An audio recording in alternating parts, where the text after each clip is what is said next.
Welcome, everybody. Welcome to today's episode of Law of Self-Defense. I am, of course, attorney Andrew Branca for the Law of Self-Defense. Thank you.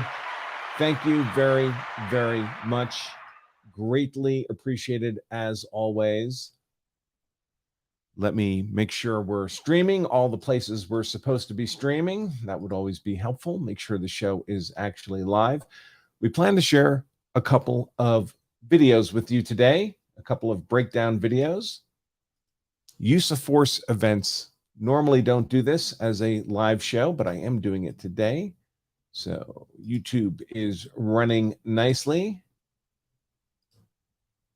And the Law of Self-Defense dashboard is running as it should be. Twitter is good to go. And Rumble is also running. So we have two events to share with you today. I only promoted one when it came up at last night when we were scheduling today's show, but we actually have two to share. Another one came across my desk this morning. The first we're going to share is the gun police pistol versus hammer confrontation. Melissa Perez was shot and killed down in San Antonio last Friday night or early Friday morning. And the three officers involved in that shooting have all been charged with murder. So we'll break that one down. And we'll do that open access. So if you're on YouTube, Rumble, Twitter, and of course on the Law of Self-Defense member dashboard, you will be enjoying today's show with that legal background. We also have a second shooting we're going to cover today. This one came up at the last minute, so I just added it moments ago. This involves a woman and a man having a confrontation at a fast food joint, and he punches her repeatedly in the face, and her 14-year-old son shows up and shoots this guy dead. This video breakdown will be for Law of Self-Defense members only. We will stop the open access stream when we get to the second video and legal analysis breakdown of the second video. The good news is that being a Law of Self-Defense member is dirt cheap. It's only 99 cents. You can be a member for 2 weeks, 2-week trial, 99 cents, unlimited access to our members only content, including the second half of today's show. And once you stay a member, and virtually everybody does, it's still dirt cheap. It's only about 30 cents a day, less than $10 a month to be a Law of Self-Defense member. Get unlimited access to all our member trial. And when you're ready, we also have the next tier of membership. Platinum membership gets you 5 years of my Law of Self-Defense legal consult services available only to our platinum members. If you're not a platinum member, I cannot assist you on your case if you are involved in a use of force event because you were compelled to defend yourself, your family, your property against a criminal aggressor. I'm simply not available unless you are a platinum member. And as part of this deal, not only do you get 5 years of platinum coverage, you get all of this, every course, every book that we have to offer in DVD form, online, streamed form, and much, much more for 82 cents a day, folks. That's lawofselfdefense.com/82 Check that offer out there. Lawofselfdefense.com/82 And with that said, let's get into the formal launch of today's show. Here we go.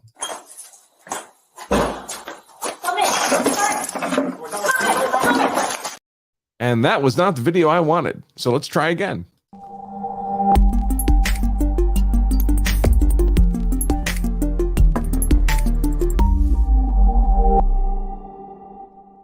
That was the video I wanted. So let's take a look at the first of the two videos we're going to break down today.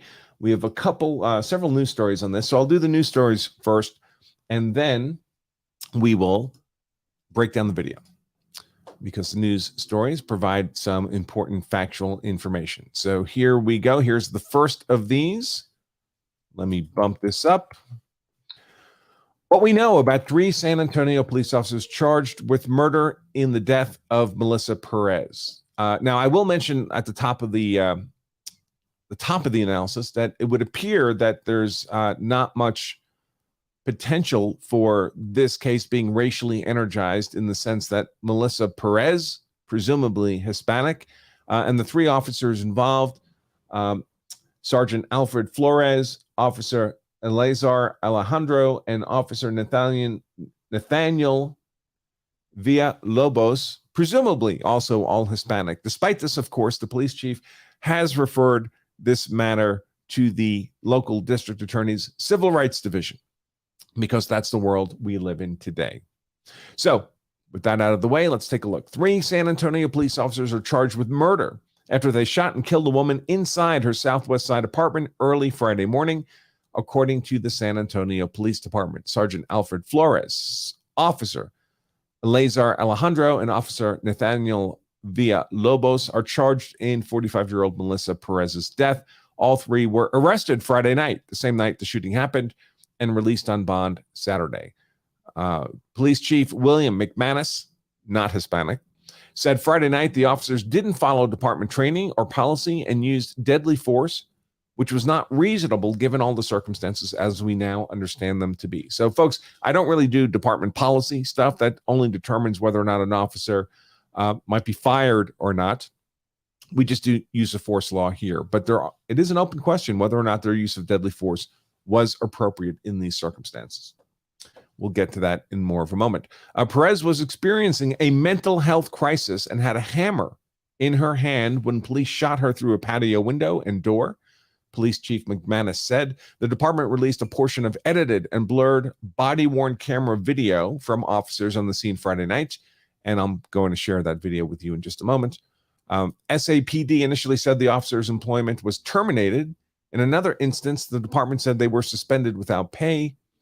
There are 3 separate investigations underway since the murder charges were filed by the Internal Affairs and Homicide Units and the District Attorney's Civil Rights Division. Let's see. Alexis Tovar, Perez's daughter, released a statement through her attorney, Dan Packard, on Saturday afternoon. So this will be the wrongful death suit attorney, civil suit attorney. Quote, "We have always been a pro-police family. This breaks my heart. I always trusted the police to protect me, and now I don't know who to trust. We can't express how hurt we are," of course. Ruben Velos, who lives next door to Perez, said he didn't really know anything was wrong until he left for work hours later. "I was asleep. I looked over. I saw windows broken, and I was just like, okay, what's going on?" Both the neighbor and another neighbor said they were shocked to hear that Perez was dead and wondered what could have led to the shooting. "I don't know, like the whole story of what happened, but to me, she was always nice. I don't know about everybody else," said the neighbor.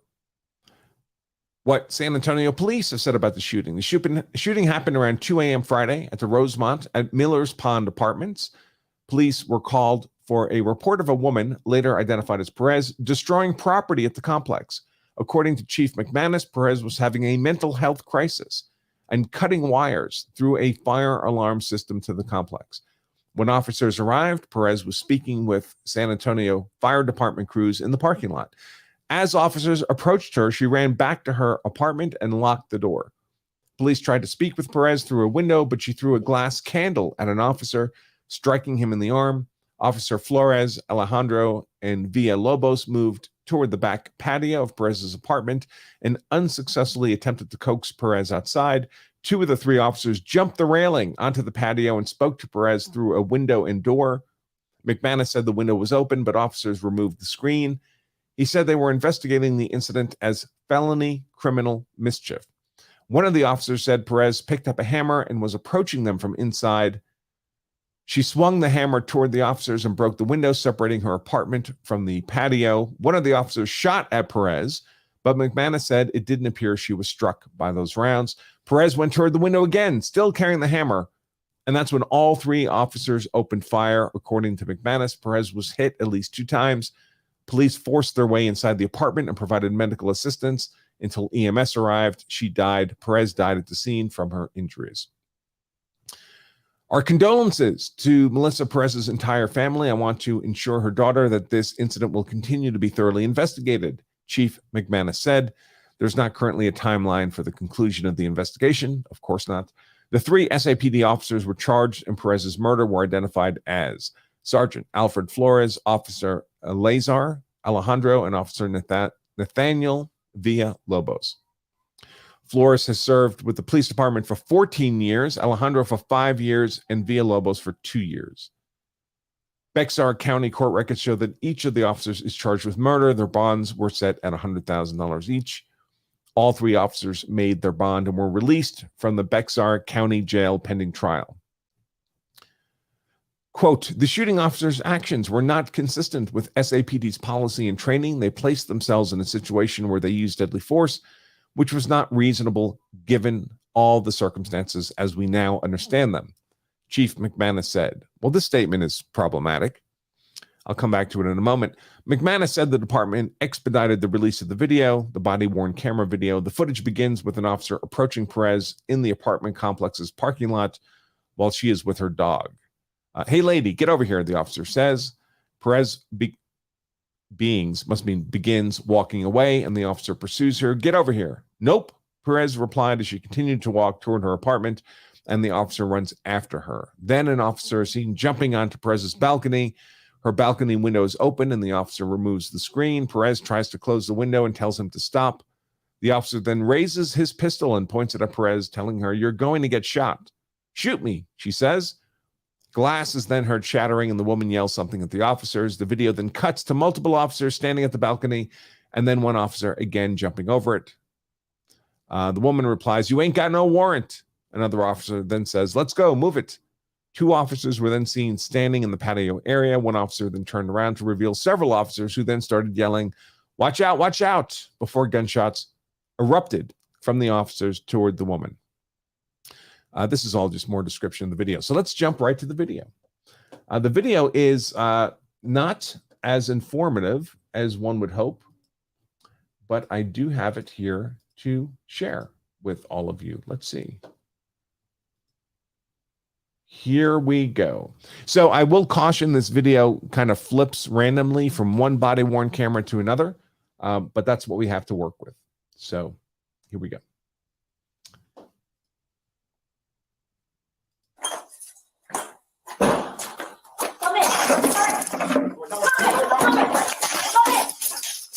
You're gonna get shot! Shoot me! You ain't got no warrant! Hold on. You ain't got no warrant! Let's go. Move. Go. Hey, watch out. Hey, watch out!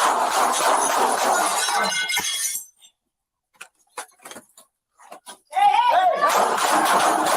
Back up! Hold on. You ain't got no warrant! Let's go.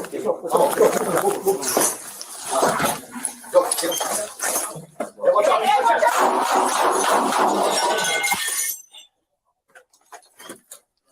Hey! Back up! Hold on. You ain't got no warrant! Go. Hey, watch out. Hey, watch out!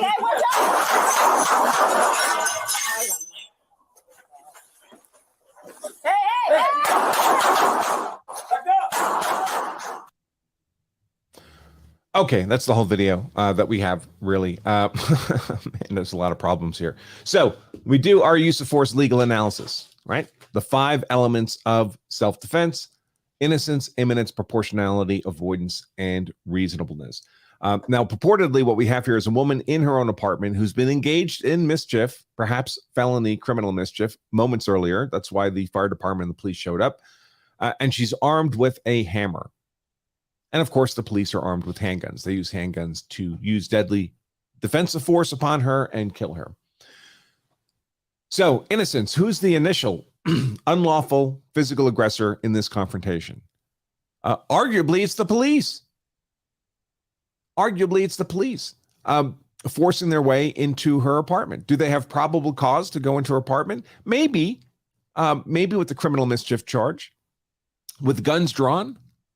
I don't know. It feels sketchy to me, but in any case, we have further problems. But they may have a problem there just forcing their way into her apartment. Another problem we have, of course, is on the second element of the 5. We have innocence, imminence, proportionality, avoidance, and reasonableness. Imminence. Where's the imminent threat here to these officers? Now, she is armed with a hammer, But just because someone's armed with a hammer, they could be a imminent deadly force threat, but not necessarily so. It depends on the circumstances. It depends on the manner of application of the hammer. It depends on ability, opportunity, jeopardy. I'm going to circle back to that in just a moment. Let's go on to the other elements first, just so we cover those. Proportionality really ties in with imminence here. I mean, clearly a hammer could be a deadly force threat, not necessarily. The officers are clearly using deadly defensive force. Avoidance, well, wouldn't be an issue in Texas. Texas is a hard stand your ground state. Also, she's within her home, so she has no legal duty to retreat. And the officers, it depends on whether or not you believe they have legal privilege to go into the home. And then, of course, reasonableness. Was this reasonable? I mean, the officers apparently subjectively believed they needed to use deadly force, but would a reasonable officer, given their training and experience, one of them on the force, 12 years, another 5 years, have believed it was necessary to use deadly force in this circumstance? Again, very problematic. But let's circle back to the big problem here. The big problem here is imminence. So a requirement before you can use force in self-defense, including deadly force in self-defense, is that the threat you're defending against is an imminent threat, meaning it's actually in progress or it's immediately about to happen. And if Perez had been armed with a gun, well, a gun can immediately be brought to bear in these circumstances, but she's not. She's armed with a hammer. A hammer is a contact weapon. And whether a contact weapon can be immediately brought to bear depends on the circumstances of the case. There's a couple of variables that can determine whether or not a contact weapon is in fact an imminent deadly force threat. One of them is distance. If someone's armed with a hammer, but they're 100 yards away from you, they may be threatening you with the hammer, but they're not yet an imminent threat. At some point, if they close proximity, they'll become an imminent threat, but at 100 yards, they're not. Or if there are obstacles between you and the other party that would prevent them from bringing that contact weapon to bear. So when we're evaluating imminence, the prudent way to do that is to apply what's called the AOJ triad: ability, opportunity, jeopardy. Ability, does that other person, the person threatening you, have the ability to cause you harm? Well, a person always has some ability to cause you harm, right? They have fists, they have feet. So the question really is, do they have the ability to cause only non-deadly force harm, in which case only non-deadly defensive force would be appropriate, or do they have the ability to cause deadly force harm? Well, here Perez is armed with a hammer. Does a hammer give you the ability to exert deadly force on someone? Sure, of course, you have that ability. But the second leg of the AOJ triad is opportunity. Do you have the opportunity? Does the aggressor have the opportunity to immediately bring that to bear? Again, if they're 100 yards away with the hammer, they don't have that opportunity, not in that moment. If they close to sufficient proximity, they would have that opportunity. If Perez was standing beside an officer, no distance and no obstacles between her and the officer, could she imminently have the opportunity to bring that hammer to bear on his skull in a deadly force fashion? Sure, but that's not what we have here. There are obstacles, and to the extent there aren't obstacles, the police are overcoming them. They're trying to come through the window. They're opening the screen. They're jumping over the railing onto the porch. And why? Because it's not as if Perez is not with a child threatening to strike the child with the hammer. There's nobody at threat here from that hammer, except the officers who are breaching the residence. And at the moment they're shooting, there are still obstacles between Perez and the officer.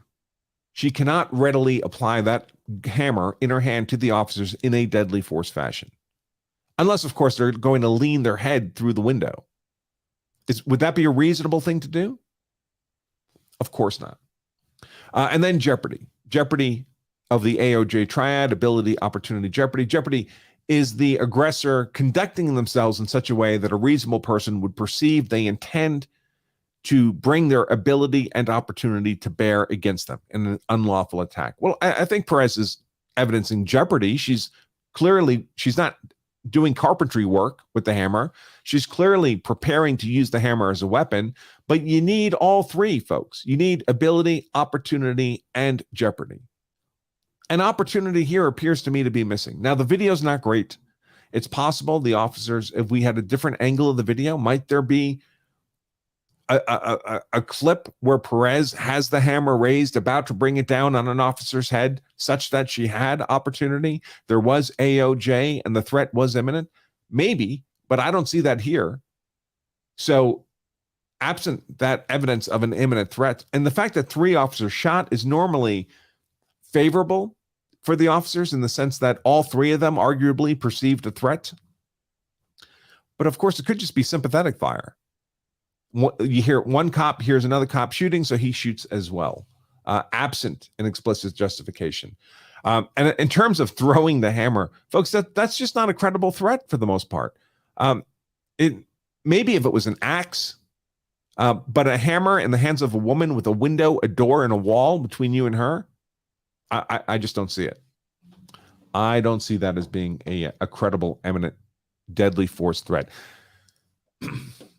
Now, that would be the argument you would make, right? The argument the officers are going to have to make is that they reasonably perceived an imminent, unlawful, deadly force threat from Perez.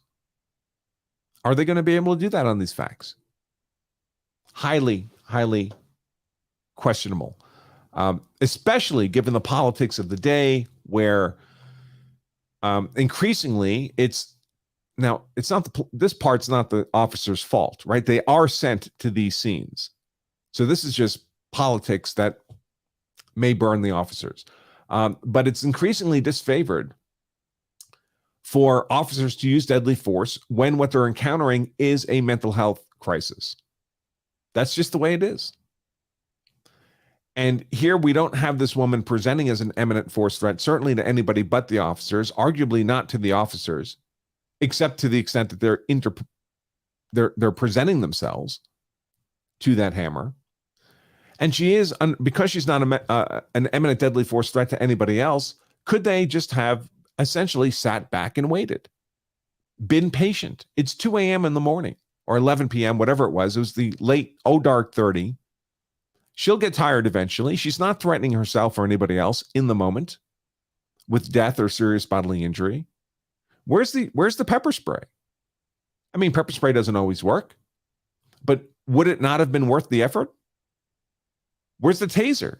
I mean, I'm not a fan of tasers, but this would be the perfect application for it. She can't really harm them with the hammer unless the barriers are removed between her and them. And once the barriers are removed, the potential application for a taser is there. Again, she's not armed with a gun. She's armed with a contact weapon. And I think tasers work less than half the time. But the perfect application for a taser is when you have one officer or maybe 2 officers applying a taser, and there's an additional officer backing them up with deadly force, which could have been done here with 3 officers involved. One taser, typically 2 shots each. Second officer, his taser, 2 shots each. Arguably, you could rotate all the way to the 3rd officer, 2 shots each, before you have to go to a gun. So very, very sketchy. Not surprising to me that they've been charged with murder in this case. It feels like it didn't have to go this way. All right, let me take a look at. Remember, folks, the only people we take whose questions we address are those of our Law of Self-Defense members. I'm going to do that right now for this first video, and after I do that, we'll be cutting off the open access stream on YouTube, Rumble, and Twitter. If you're a Law of Self-Defense member, don't go anywhere. We have a second video to break down with all of you.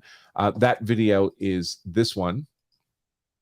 The fight in the fast food joint where the woman gets punched in the face repeatedly by this dude, and her 14-year-old son shows up with a pistol and shoots this guy dead. That's the next video we'll cover. That'll just be for only Law of Self-Defense members. Become a Law of Self-Defense member right now for just 99 cents, folks. Right now, lawofselfdefense.com/trial, 2-week trial, 99 cents. If you stay a member, and virtually everybody does, it's still dirt cheap. It's only about 30 cents a day, less than $10 a month to be a Law of Self-Defense member. All right, let me take a look at the member chat. Skip says, interesting, there's no sign that any of these officers made any effort to apply lesser levels of force, baton, chemical agents, or taser before going to the gun. And it seems like there was the opportunity, right? You're not required to try less than deadly force if you don't have the opportunity to do that. But it certainly appears here that they would have had the opportunity to move more gradually up the use of force continuum. It would be interesting to hear from the officers why this escalated so quickly. Let's see.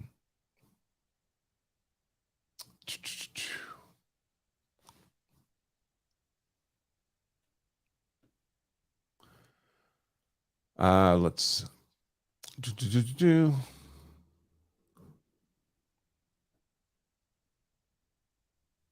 Yeah, most of the law self-defense members are seriously troubled by this shoot. Joe says you can dodge a thrown hammer. This woman isn't Thor. Also, didn't any of these officers see dodgeball? Right. Well, fair enough. Question: if the other officers were firing sympathetically, does that absolve them of responsibility, or are they as guilty as the first shooter? I mean, there's arguments on both sides, right? One argument would be you should not be discharging your weapon unless you personally see that the conditions for the use of deadly defensive force have been met. The other argument is, generally speaking, officers are allowed to presumptively rely on the conduct of other officers. The other officers are also trained to, just like they're trained, and they would not be firing unless they had perceived an imminent deadly force threat. And if they are seeing that, then you're permitted to use deadly force on their behalf. Of course, it gets complicated when the other officer didn't actually see an imminent deadly force threat. They engaged in misjudgment.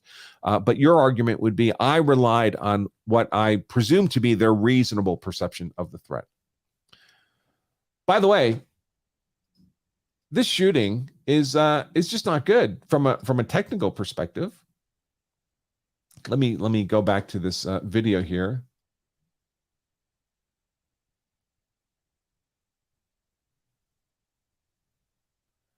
I mean, it's a little hard to tell. Is this officer, are his eyes closed? I mean, why is his muzzle doing that? Your muzzle should not be pointing down, folks. When you're shooting, it should go up in recoil, hopefully not much, and then back to level. But what the heck? Look how far he is from that door. There's no hammer threat there to him. Is there to somebody else? His eyes are closed. The muzzle's diving. Here's another officer shooting. He's not close. He's not close enough to be in danger of that hammer. Where is the officer being threatened imminently with that hammer? And it's the second round series of rounds that kill her. The first time they shoot multiple rounds, they don't hit her, apparently, according to the news report and the police chief. So wouldn't you reevaluate then? Okay, do we need to be shooting this woman? Can we create some space from this hammer? Terrible. It just looks, I just don't see it, folks. Look at all that distance. Look at all that space.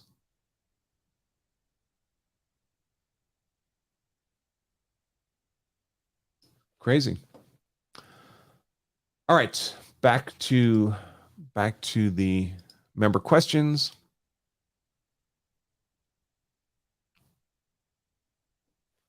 Let me put the membership thing back up. Okay. Apparently, one of her neighbors called the fire department because this woman, Perez, was cutting fire alarm wiring in the apartment complex. So the fire department responded first, and then officers, and they were talking. The fire department was talking to Perez in the parking lot, and then the officers showed up. Eric says, it looks like the middle officer was shooting through the wall. That's what it looked like to me, too. I thought I saw debris coming off that wall between the window and the door. I mean, that's nuts.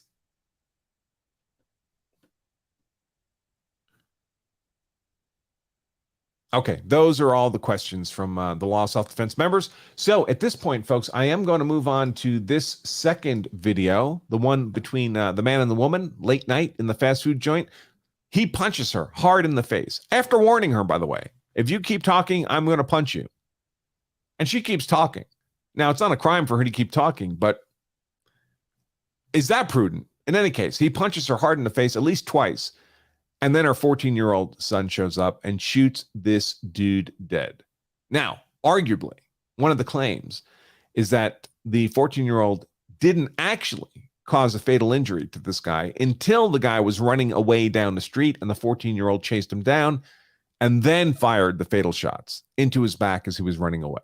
So that'll be the legal question we'll be discussing. Again, you need to be a Law Self-Defense member to stay with us for the rest of the show, the second half of today's show, that second video.